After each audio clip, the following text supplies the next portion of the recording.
Hi everyone, and welcome back to another episode of Passion for Poetry.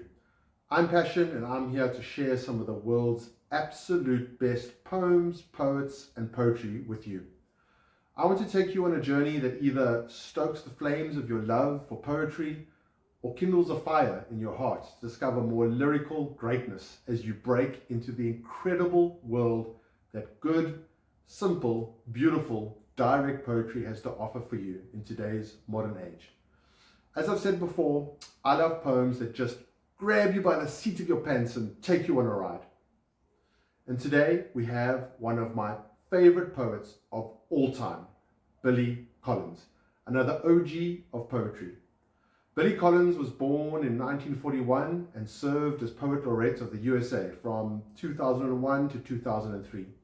He is one of America's absolute best-selling poets. And the reason why is his relatable style. He's witty, he's funny, he has an incredible imagination and a unique way with words. But I think most importantly of all, he doesn't take himself or poetry too seriously.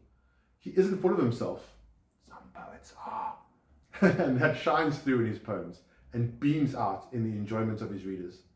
I hope to share many Billy Collins poems with you on this channel in the months and years to come. But the one I'm about to read today is a standout poem and a great place to start. It has been used through the years to teach students how to approach poetry and poems, and I'll go more into that after the reading, so stay tuned.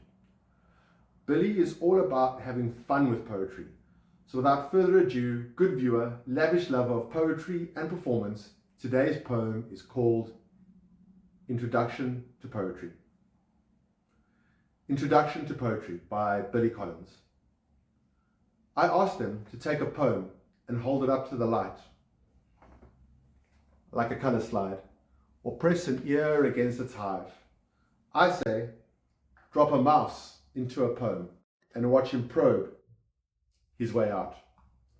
Or walk inside the poem's room and feel the walls for a light switch.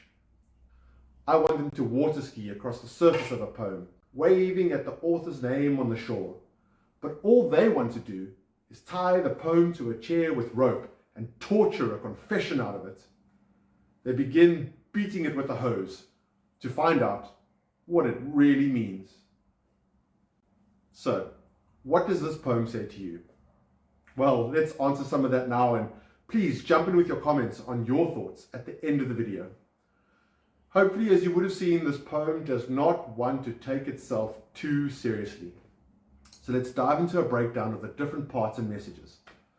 For me, the fundamental message this poem is trying to convey, by using humorous imagery and a good old dollop of irony, is that it's arguing against the fairly common practice of forcing students and readers to overanalyze poetry.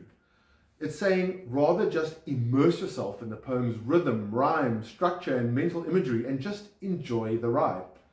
And this really is the type of poetry I really enjoy and I will be sharing with you on this channel.